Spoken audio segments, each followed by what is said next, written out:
The first thing that I wanted to mention today is just a couple of words about kinhin, or walking meditation.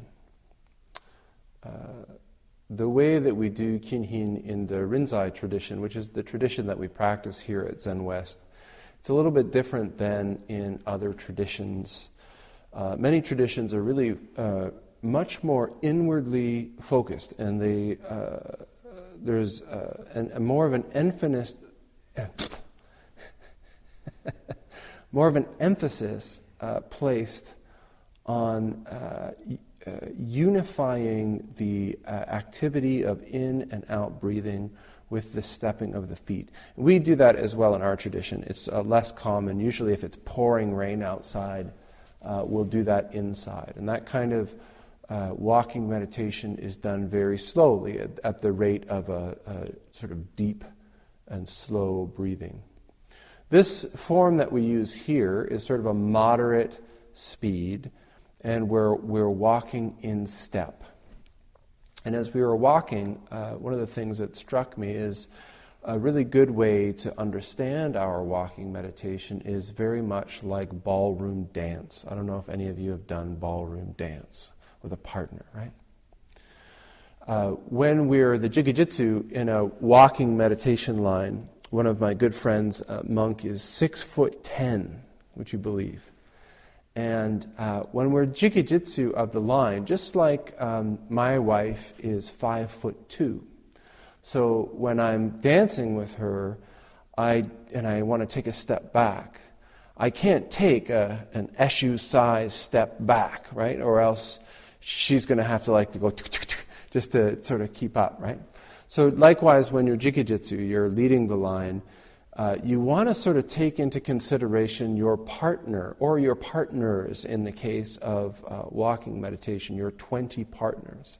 So for example, when I'm Jikajitsu, I have to take into consideration the smallest person in the room, and I have to adjust my pace, the depth of my step, so that all of my partners can keep in step with me. Likewise, walking meditation for us in the line, it's not a break. It's not the sitting meditation is done and now we're going to get up and move around and I can sort of break. Kinhin is the activity of meditation in action. It's, we want to take this meditation into the world around us, into our relationships and into our jobs and into the world at large. And the way that we initiate that, or we start that, is with this walking meditation. It's a way of practicing being mindful, being aware, and being in harmony with the environment that's around us. It's really simple. It doesn't get more simple than just this activity of walking left, right, left, right. Just like in dancing, we can't think about it too much. It's really not so complex, left, right. You kind of have to feel it. You have to sort of allow your body to drop down into your hara, into your legs, make a connection with that person in front of you and how they're moving, and dance with them. Do this walking meditation, dance with them, stay connected, and observe how when we get distracted, when we start thinking about something, when we sort of go off away from here in our thoughts, how easy it is to disconnect with what's going on, and how that's immediately fed back to us through just simply falling out of step. Be aware that when we fall out of step, if we've got good dancers behind us, that now they're out of step. Become aware of how our inattentiveness, our lapse in awareness has impacted our environment. This is a lesson, this is a teaching. The impact in the zendo, in the meditation hall, is just that the rest of there's a disharmonious rhythm going on. In the grand scheme of things, it's not a huge deal, right? Ooh, 2 rhythms. But as a microcosm, we can really observe that just this momentary lapse of our awareness has deep impacts. Maybe in the Zendo, it's just 2 rhythms. But in the world out there, this can mean lives. This can mean suffering. This can mean delay. This can mean discomfort and unpleasantness for other people, just because we haven't managed to be with what we're doing when we're doing it. And it's not to sort of become neurotic about it and think, oh, I've got to be there all the time, but to inspire us to make an effort to be present as much as possible. Okay, so today is April 8th, and in Japan, in the tradition that I'm trained in, Hanamatsuri is the Buddha's birthday, and it's the day that we commemorate or celebrate the Buddha's birth. Here in Zen West, we celebrate it a little bit later, so we're going to have a party early in May. Do you know the date, Doyi? May 3rd. First Saturday in May, right here. So I won't do too much of a spoiler, but I wanted to talk about it a little bit because this is the traditional day, April 8th.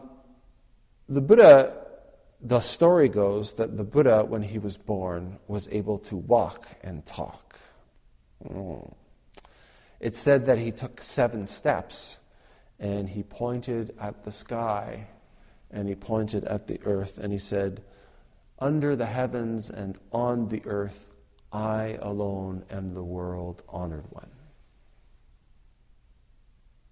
And this would be really straightforward if we were practicing in some kind of theistic tradition, or in some kind of tradition that taught that the Buddha was something other than a human being.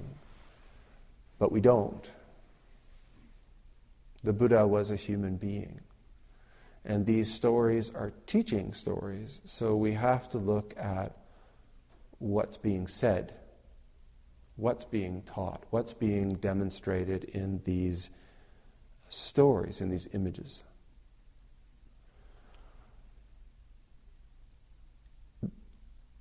In the teaching of the Zen school, it's said that we essentially have 2 activities. We have 2 directions. One, which is often described as the plus activity or the rising activity, the activity of diversification. So the way that this manifests is the paying attention to diversity, noticing the difference between self and other, noticing the difference between this kind of flower or that kind of flower, this kind of bird or that kind of bird, understanding the difference between a car and a pillow, and that if you're going to be hit by one, which one you'd prefer. The other direction, or the other activity, is the activity of dissolution or unification, melting away. Another way of understanding this activity is, or these activities are the activity of birth and the activity of death. For most of our lives, and in our culture and in this world at large, for the most part, our focus, our attention is placed on the activity of plus. Who are you? What is it that you're trying to accomplish? What kind of person are you going to be? What are your likes and dislikes? What is your course of study? What is your job? What is your hair color? What kind of clothes do you like to wear? What kind of music do you listen to? And on and on and on. And even when we talk about sort of doing things as a group, it's kind of an illusion, because we're still focused on how we participate as an individual in a group. The other activity, this activity of minus, this activity of dissolution, is one that we glimpse from time to time in our everyday lives. Perhaps if we like music, when we hear a certain piece of music, or even when we play certain pieces of music, there is this moment where this separation between subject and object, that discriminating faculty can drop away for just a moment. And we're lost. This is how we talk about it. We become lost in the music. There is no me, there is no song, there is no instrument. Just this sound, and I'm completely immersed in it. Maybe when we're riding our bicycle, or we've got a couple surfers here, maybe when we're riding a wave, there is no space for that distance, that difference between myself and the board and the wave. It all has to harmonize and become one, or calamity. When we're holding somebody that we love, when we're laughing, these are all times where the veil between subject and object can drop. But it lasts just a moment, just a few minutes at the absolute longest. We glimpse the realm of the absolute. We glimpse the world of the activity of minus, zero. And it's not that this universe or life is all one way or it's all the other. It's both. And it's not one way and then the other. It's simultaneously both, this differentiating activity and this unifying activity. Awakening. So the word Buddha means the one who is awake. It wasn't like just one person. In our tradition, the teaching is that it is the capacity of all of us to awaken, to become Buddha, to realize our true nature. And our true nature is this simple awakening. We have these glimpses throughout our lives, but it's like a constant layer of clouds when occasionally there is this glimpse of blue sky. And maybe we wonder, what is that blue? What is that clarity? Oh, it's gone again, never mind. Practice, Zen practice, Zazen, the reason that we engage in this practice is because it offers this opportunity for what's traditionally called kensho, or satori. These are just fancy Japanese words that mean seeing the nature or realization. And through practice, what happens is that we can have this opening in the clouds. And sometimes that can be a great opening for an extended period of time, an opportunity to see what lies beyond the clouds. The opportunity to deeply immerse ourselves in that experience of unification, one true nature. Or sometimes in practice, it's just a series of opportunities to look at that. Spaces in the world of differentiation. Why is it important? Well, we tend to view the world as if it were made up of distinct, separate things. And even science is telling us, this isn't really the case. We can't say this is where one thing ends and this is where the other thing begins. We're all made up of this stuff that transforms, but it doesn't go anywhere, and it doesn't come from anywhere outside. This is all one intimately interconnected thing. And we can get that information pounded into our head over and over again. But when we look out at the world around us, it's not the way we see it. It's not the way we experience it. I was reading an article about Mike Tyson while I was away. And he had this great quote, and it said, everybody has a plan until they get hit in the mouth. And I thought, this is just so. We can understand that this world is unified. We can understand that this world is intimately interconnected, and we can have a plan, or we can have a perspective which we think includes everything, until we start to suffer, until we experience some concern of our own, whether it's how long is Eshu going to go on because my leg hurts. When that happens, we stop worrying about what Johnny over there in the corner is experiencing or what's going on the other side of the world. There's just this knee. Awakening, realization, kensho, this opening to our nature is an immersive experience into the realm of the absolute, completeness, unification. It's not a glimpse anymore. It's not a whiff. But it's like completely breaking through the ice and being immersed in the icy lake below. When we come up, which we do, when we have those kinds of experiences, we can't stay there. We come back to the world of subject and object. But because it's not just a glimpse, because it's not just a concept, because it's not just an idea, it's an experience, an immersive experience. We're transformed. Our worldview changes from being this and that,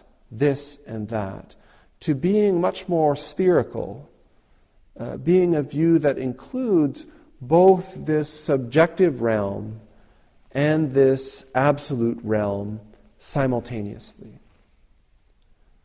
And we continue to practice. We continue to have these two sides, the self that is concerned about the self that is concerned about me and you, having what we need, and as Genjo says, and a little bit more. But also, there is this other side of us, this other view, this other lens that we can see our life and our experiences through, which catches a much bigger picture. And when we're talking about Buddhism, this is the view of the Buddha mind, the Dharma eye, we call it, right? Our awakened nature, the sage beyond its years, or as I like to say, the wizard.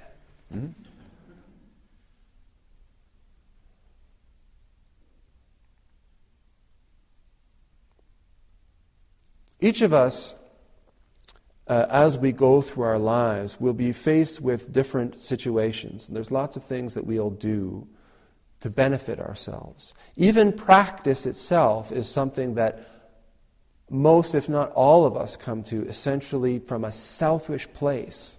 Really.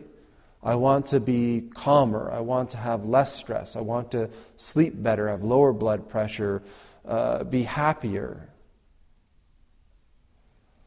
But practice takes us away from that differentiating sort of mindset and gives us this view of a much bigger world, a world that is far beyond myself, which is far beyond selves at all.